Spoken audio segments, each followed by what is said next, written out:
Hola, bienvenidos al canal de divulgación científica y tecnológica de la ciencia de Jaun. Héroes o villanos, genios de bata blanca o magnates del mal disfrazados de médicos. Las farmacéuticas, esas gigantescas corporaciones que un día crean la cura para el cáncer y al siguiente te venden una pastilla para el dolor de cabeza a precio de riñón. Y no es que te quieran dejar sin riñón literalmente. Bueno, en algunos casos quizás sí. Hoy vamos a meternos de lleno en el laboratorio, pero no en el de química de tu instituto, donde lo más peligroso era que alguien explotara un mechero Bunsen. No. Vamos al corazón de las grandes farmacéuticas, donde se mezclan ciencia, dinero y en ocasiones un poquito de avaricia, o un muchito.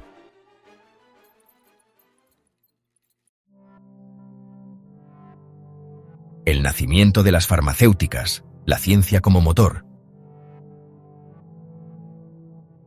Antes de que las farmacéuticas fueran gigantes corporativos que cotizan en bolsa y reparten dividendos más jugosos que una pizza de 5 quesos, todo empezó en laboratorios pequeñitos, con científicos obsesionados por entender cómo demonios funcionaba el cuerpo humano. Y claro, también por crear pociones que curaran, o al menos que no explotaran en la cara del paciente. En la antigüedad, la medicina era más un acto de fe que de ciencia. Si te dolía algo, te daban hierbas, rituales o te sangraban para equilibrar los humores. Spoiler, la mayoría de las veces no funcionaba, o directamente te mataban más rápido. Pero todo cambió con la llegada de la revolución industrial. De pronto, ya no era solo el herrero quien hacía pócimas raras en su sótano. La química avanzó a pasos agigantados, y con ella, la idea de que los medicamentos podían fabricarse en masa. Es decir, ya no era cuestión de suerte, o al menos, eso creían. Fue entonces cuando surgieron las primeras empresas farmacéuticas modernas. Bayer, por ejemplo, empezó como una pequeña empresa química en Alemania en 1863 y se hizo famosa al crear, redoble de tambores, la aspirina. Sí, esa pastilla que probablemente tienes en casa ahora mismo y que ha salvado a millones de personas de dolores de cabeza. Aunque irónicamente, también patentaron la heroína como jarabe para la tos. Sí, leíste bien. ¿Tienes tos? Toma heroína y vuelve cuando termines de volar con unicornios. Así fue como las farmacéuticas comenzaron a entender su verdadero poder. Podían aliviar el dolor, curar enfermedades y crear un negocio gigantesco en el proceso. La ciencia avanzaba y la humanidad se beneficiaba. Antibióticos, vacunas, insulina. Cada nuevo descubrimiento era un hito que literalmente salvaba millones de vidas. Pero claro, donde hay avances, también hay oportunidades de negocio. Y aquí es donde la historia empieza a ponerse interesante.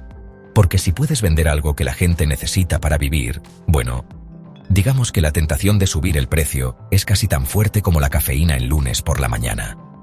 Las farmacéuticas crecieron, se fusionaron, expandieron sus laboratorios y comenzaron a jugar en las grandes ligas. Lo que empezó como una cruzada científica por la salud humana, poco a poco fue mezclándose con otro elemento poderoso: el capital. Y ya sabemos que cuando la ciencia y el dinero se cruzan, las cosas pueden volverse explosivas. Pero de momento, quedémonos con la parte bonita. Las farmacéuticas ayudaron a erradicar enfermedades que antes parecían castigos divinos. Y todo gracias a la obsesión de algunos científicos por entender qué demonios pasaba dentro del cuerpo humano cuando algo iba mal. O bueno, cuando simplemente no querías morir por comer pollo mal cocido.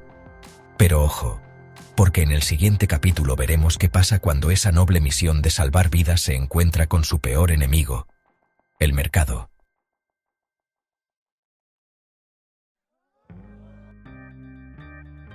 El lado luminoso. Innovación y progreso. Vale, antes de sacar las antorchas y perseguir a las farmacéuticas por la plaza del pueblo, hay que admitir algo. Si estás vivo hoy, si has sobrevivido a una infección, a una operación o simplemente a una resaca épica, probablemente se lo debas, en parte, a ellas. Las farmacéuticas no son solo fábricas de pastillas. Son auténticas máquinas de innovación científica. Imagínate esto, un laboratorio donde un grupo de cerebritos pasa años, sí, años, investigando cómo detener un virus microscópico que se ríe de tu sistema inmunológico como si fuera el villano final de un videojuego, y todo para que tú puedas ir a la farmacia, comprar un frasco de jarabe y quejarte de que sabe raro. Desde la penicilina descubierta casi por accidente cuando Alexander Fleming dejó moho crecer en su laboratorio? Sí, un despiste legendario que salvó millones de vidas. Las farmacéuticas entendieron que la clave estaba en invertir en investigación. Y cuando digo invertir, me refiero a miles de millones de dólares destinados a crear medicamentos que detienen epidemias, erradican virus y, en algunos casos, prolongan la vida más allá de lo que se creía posible. ¿Vacunas? Check. ¿Antibióticos? Check. ¿Tratamientos contra el cáncer, el VIH y enfermedades raras? Check, check y triple check. Y aunque todos amamos burlarnos de las farmacéuticas, lo cierto es que sin ellas aún moriríamos por un simple rasguño infectado, o viviríamos en un mundo donde la gripe estacional podría ser sentencia de muerte. Y no podemos hablar de innovación sin mencionar uno de los mayores logros científicos recientes, las vacunas contra el COVID-19. Laboratorios de todo el mundo, incluyendo gigantes como Pfizer y Moderna, lograron en menos de un año lo que antes habría tardado una década. ¿El resultado? Millones de vidas salvadas y sí, memes infinitos sobre microchips y antenas 5G. Pero espera, porque hay más. Las farmacéuticas también están detrás de avances brutales en terapia génica, edición de ADN y nanomedicina. O sea, estamos hablando de literalmente reescribir tu ADN para curar enfermedades. ¿Qué sigue? ¿Pastillas que te den superpoderes? Bueno, aún no, pero vamos camino de ahí. Entonces aquí va la gran pregunta. ¿Por qué, si estas empresas salvan millones de vidas, tienen tan mala reputación?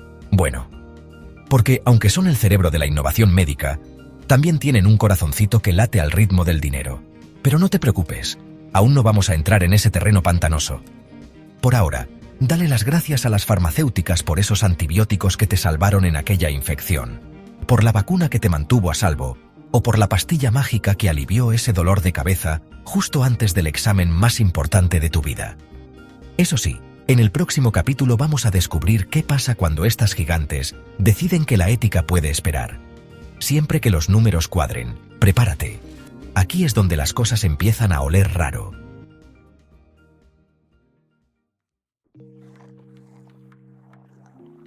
El lado oscuro. Cuando el beneficio supera a la ética. Bien, ya hemos hablado del lado bonito. Esas farmacéuticas que crean vacunas, salvan millones de vidas y nos permiten comer sushi sin miedo a una infección mortal. Pero, como toda buena historia, también hay un villano. Y en este caso, a veces, el villano es la misma empresa que hace tu jarabe para la tos. Porque sí, las farmacéuticas pueden ser las salvadoras del mundo moderno, pero hay momentos en los que la ética se queda fuera del laboratorio, probablemente fumando un cigarro y preguntándose qué salió mal. Primero, hablemos de uno de los mayores escándalos de la industria: las subidas absurdas de precios. Seguro has escuchado historias de terror sobre medicamentos vitales que de la noche a la mañana cuestan más que un viaje a las Maldivas. ¿Exagero? Te presento al tristemente famoso Martin Shkreli, apodado el Bro del Pharma. Este tipo compró los derechos del Daraprim, un medicamento esencial para pacientes inmunodeprimidos, y subió su precio en un, agárrate, 5000%, de $13,50 a $750 por pastilla. Sí, $750 por algo que antes costaba menos que un menú de hamburguesa. Y claro, cuando lo acusaron de ser un villano de película mala, su respuesta fue un encogimiento de hombros y una sonrisa. Spoiler: terminó en prisión, pero no por los precios, sino por fraude financiero. Porque, aparentemente, inflar el precio de un medicamento no es ilegal. Inmoral, sí. ¿Ilegal? No tanto. Pero si creías que esto era lo peor, espera a oír sobre la crisis de los opioides en Estados Unidos. En los años 90, las farmacéuticas comenzaron a promocionar analgésicos como el oxicodona y el fentanilo diciendo que no generaban adicción. Bueno, pequeño detalle, sí generaban. Y no poco. El resultado fue una epidemia brutal de adicción, con miles de muertes por sobredosis. Empresas como Purdue Pharma fueron acusadas de minimizar los riesgos mientras llenaban sus bolsillos. Millones de familias destruidas y, aún así, durante años, estas farmacéuticas nadaron en billetes como el tío rico. ¿Y por qué pasa esto? Bueno, porque en el fondo, aunque la ciencia es la base de las farmacéuticas, la prioridad número uno es el beneficio. Y aquí es donde la cosa se tuerce. Si un tratamiento te cura de por vida, genial. Pero si el medicamento requiere que lo tomes de por vida, bueno, Eso es mejor para el negocio, ¿no crees? Y aunque no todas las farmacéuticas caen en estos excesos, la historia está llena de ejemplos de malas prácticas. Ensayos clínicos manipulados, enfermedades exageradas para vender más pastillas y negociaciones turbias con gobiernos para fijar precios astronómicos. Porque claro, si puedes ponerle precio a la salud, ¿por qué no hacerlo? Y aquí está la gran paradoja. Las farmacéuticas salvan millones de vidas, sí, pero también han causado crisis sanitarias por priorizar el dinero sobre la ética. Es como si el superhéroe de la película también robara la caja fuerte después de salvarte. Entonces, ¿son las farmacéuticas ángeles caídos o simplemente empresas jugando el juego del mercado? Porque claro, si tu negocio es vender medicamentos, necesitas que la gente los compre. Y si esa lógica te parece peligrosa, es porque lo es. Pero tranquilo, aún no hemos terminado. En el próximo capítulo nos sumergiremos en un dilema aún mayor. ¿Cómo equilibramos la ciencia y la ética en un mundo donde la salud es también un negocio millonario? Salud.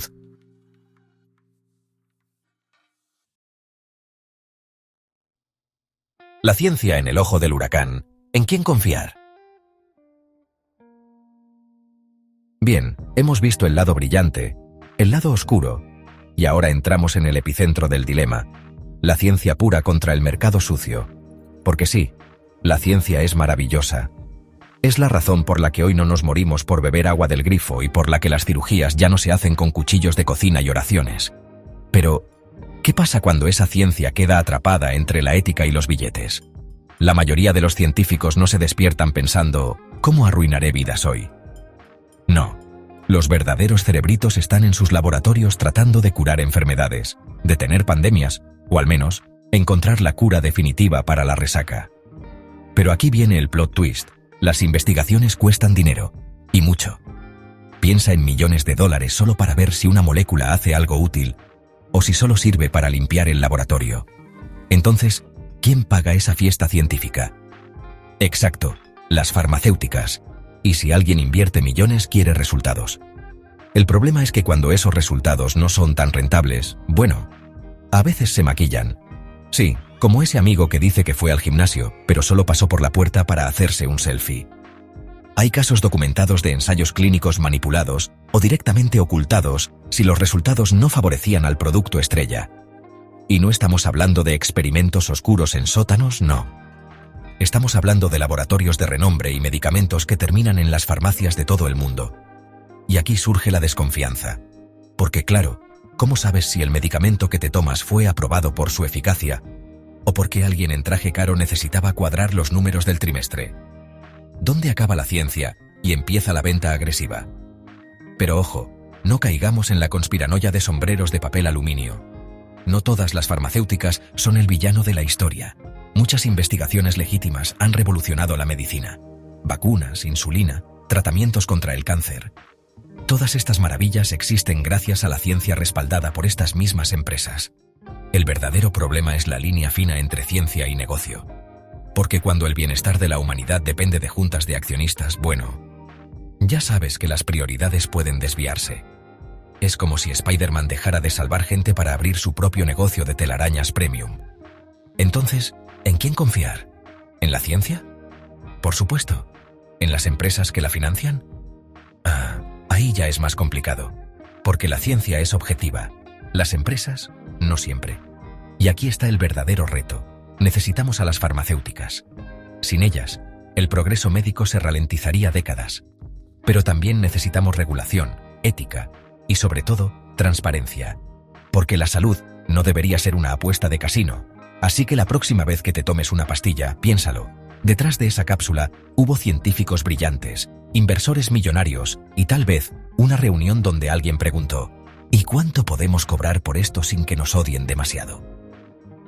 En el fondo, la ciencia sigue siendo nuestra mayor aliada. Pero como en toda historia épica, siempre hay tentaciones. Y cuando hay tanto dinero en juego, hasta las fórmulas químicas pueden volverse un poco sospechosas. En el capítulo final, vamos a ir aún más lejos. ¿Podemos tener una industria farmacéutica que funcione sin poner el beneficio por encima de la salud? ¿O estamos condenados a que las curas sigan teniendo etiqueta de precio? Quédate porque lo mejor y lo más incómodo aún está por venir.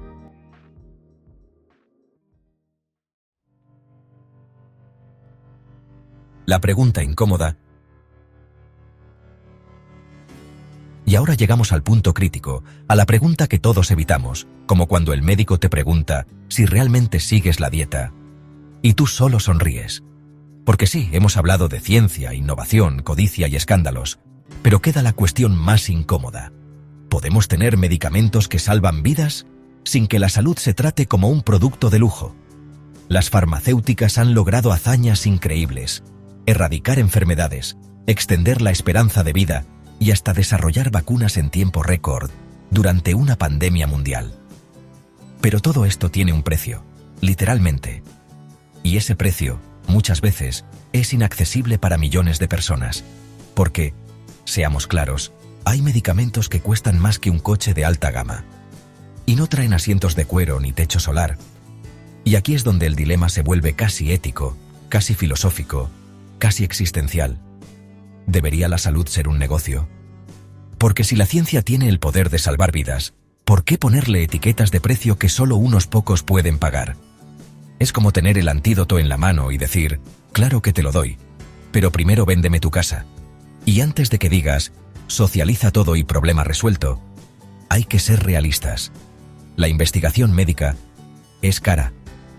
Crear un solo medicamento puede costar años de trabajo, miles de pruebas y millones de dólares. Nadie va a invertir en ello si no hay recompensa. Porque, spoiler, la filantropía no mantiene un laboratorio de alta tecnología funcionando. Pero tampoco podemos seguir en un sistema donde curar enfermedades sea menos rentable que tratarlas de por vida. Porque sí, hay un secreto incómodo aquí. Un paciente crónico es, para el negocio, más valioso que un paciente curado. Y aunque suena a guión de película conspiranoica, es simplemente lógica de mercado. Entonces, ¿qué hacemos? ¿Rompemos el sistema? ¿Intervenimos el mercado? ¿Obligamos a las farmacéuticas a trabajar sin ánimo de lucro? Fácil de decir, hasta que llega la siguiente pandemia y nadie quiere financiar la vacuna. Es el círculo vicioso perfecto. Necesitamos a las farmacéuticas, pero tememos que su obsesión por los beneficios termine priorizando la cartera sobre la cura. Y aquí es donde aparece la pregunta incómoda. ¿Qué vale más? ¿La vida humana o el balance financiero? Porque la ciencia no tiene moral, no es buena ni mala, solo es una herramienta. Depende de quién la use y de por qué la USA. Entonces, ¿podemos crear un sistema donde la innovación médica avance sin convertir la salud en un artículo de lujo? ¿O estamos condenados a que la cura para tu enfermedad siempre dependa de cuánto puedes pagar? Difícil respuesta. Pero lo que sí está claro es que mientras las farmacéuticas sigan siendo empresas antes que guardianes de la salud, la pregunta seguirá colgando sobre nuestras cabezas, como una receta médica cuyo precio no te atreves a mirar. Y ahora, ¿qué hacemos con eso?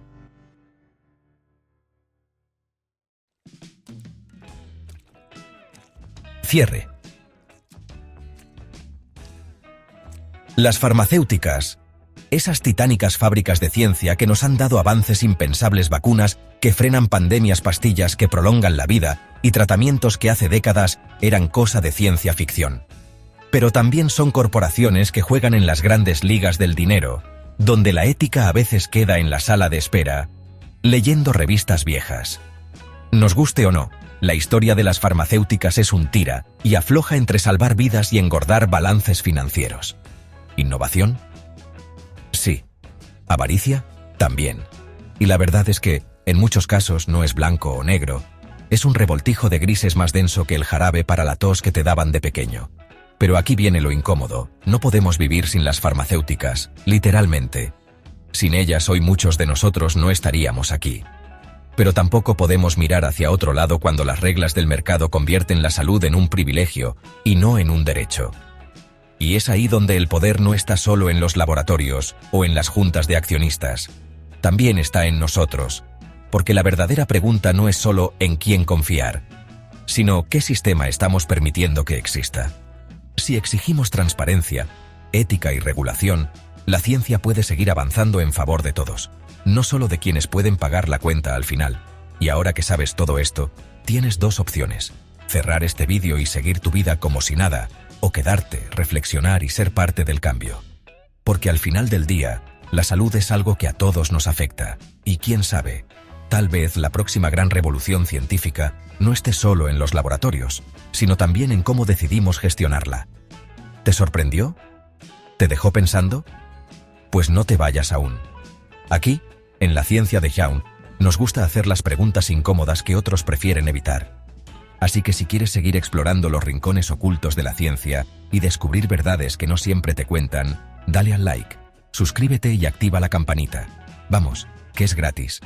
Y sí, en este canal, al menos por ahora, la ciencia sigue siendo accesible. Y dime en los comentarios, ¿debería la salud estar libre de las leyes del mercado? ¿O es un mal necesario para que la ciencia avance? Spoiler, no hay respuesta fácil. Pero oye, debatirlo tampoco hace daño. Por ahora no cobran por comentar. Y recuerda, la próxima vez que compres un medicamento y mires el precio, al menos ahora sabes por qué duele más la factura que la enfermedad.